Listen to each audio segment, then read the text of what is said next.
So, Congressman, maybe this move fast and break things approach might not be foolproof? Well, look, any administration, new incoming administration, sure, if they want to enter into some kind of reduction in force, they're allowed to do that. But there's a proper and a right way to do it and a smart and a strategic way to do it. But what these guys are doing is these firings are haphazard, they're indiscriminate, they're careless, and there will be consequences, as was just pointed out by Kelly. I think this administration is making a big mistake with this. Also, along with their retirement incentive, or excuse me, resignation incentive, they're also throwing that out there, and they don't have it funded. I mean, the government's not funded through the end of September, and they're offering payments to people, and the money's not been appropriated for this purpose. So it just seems to me that they're just really trying to break things, and when in fact they could actually, if they really wanted to reduce force, there's a right way to do it, and they've gone about it all wrong. I've got to appreciate a former House guy making the appropriations reminder there, because you're right. That's one of the reasons that people are casting doubt on whether or not that's actually a legitimate offer that the administration can even make. Putting that aside for a moment, Joyce, the workers who were let go by the administration citing poor performance when their actual reviews show the opposite, does that give them some legal standing or legal ground to come try to get their jobs back? Well, it absolutely does. And like the congressman was suggesting, there is a way that you can do reductions in force. There's even a way that you can fire poor performing federal employees. But this is not it. This is just an irrational sort of an effort to achieve a political goal that's not tied to the work that federal employees do on behalf of the American people every day.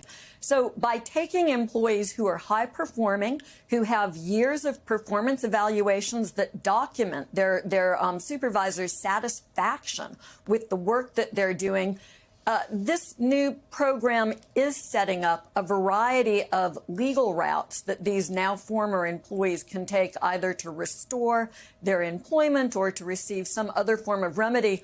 Likely what Elon Musk, DOJ, the Trump administration are betting on here is the fact that the system is poorly designed and staffed to process these sort of claims on a speedy basis. And some of these employees, just given the need to pay rent and to keep food on the table, may be forced to seek employment elsewhere and give up their claims. So it's a real effort to take advantage of federal employees on top of everything else. And I think something that we would do well to keep sight on is this effort to vilify the federal workforce as people who are lazy and slow and stay at home and don't get work done, when in reality, these are the people that much of what's good and what works well in our daily lives is based on the work that they do.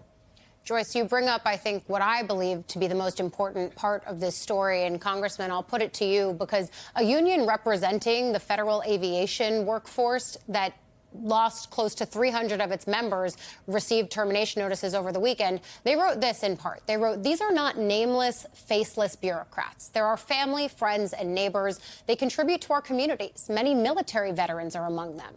It is shameful to toss aside dedicated public servants who have chosen to work on behalf of their fellow Americans. These employees were devoted to their jobs and the safety-critical mission of the FAA.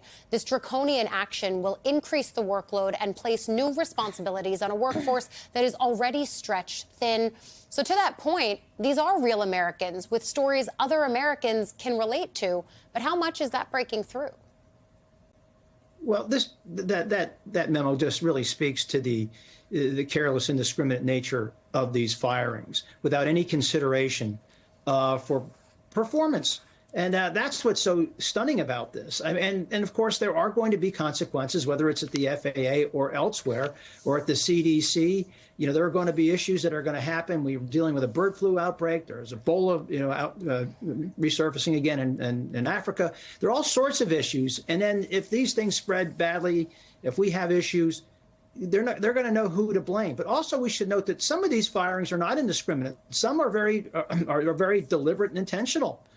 Take the inspectors general were all fired for reasons. People who were trying to weed out waste, fraud, and abuse within the federal enterprise were fired indiscriminately. One of whom was a very close friend of mine, is a close friend of mine, Paul Martin at the USAID, for issuing a report citing waste, fraud, and abuse of the way they're shutting down USAID. So it's really tragic. this administration is doing to a lot of people who have been dedicated public servants, and as you point out, many of whom have long distinguished careers in the military as well. And actually, one of those inspectors general who's part of the suit to try to get their jobs back, in an interview with me on this network, said that part of his job is trying to make sure that government is running efficiently, that there's not fraud, and that he reached out to members of DOJ and never heard back from them, trying to say, hey, I think we might actually be aligned on this. And nevertheless, we saw the way that the inspectors general were shown the door, too. Joyce, I think that for a lot of this, it could end at the Supreme Court. Certainly the case over the president's power to fire officials. Could this put up more guardrails, less? Where do you see this going, especially given this court? Right. So in contrast to what we've been talking about so far, which is the firing of people who are career civil servants, now we're talking about people who are presidential appointees, including the inspectors general. This first case that will go up to the Supreme Court, though, involves Hampton Dellinger, and he's the special counsel of the United States. It's a little bit confusing. He's not a special counsel in the sense that Jack Smith was. He's actually the special counsel for the country. He's tasked with overseeing certain kinds of fraud, waste, and mismanagement, and also with protecting whistleblowers in the federal civil service, in the government. So he, I think when he reached out to DOJ, was quite sincere. His mission is to prevent the sort of waste that they say that they are seeking. And his dismissal by the president would seem to violate the rules set down for his appointment, which say that he can only be fired for cause. But this case reaches the Supreme Court in a very early posture. The judge has issued a temporary restraining order that will keep him in place for just a couple of weeks while she begins to consider the substantive issues. I don't think we'll be able to read too much into the Supreme Court's decision here, whatever it is, and it's very likely that they will simply take a hands-off posture for now, tell the judge to do a little bit more work, and then they'll go ahead and consider the issues when there's a better developed record for the appeal.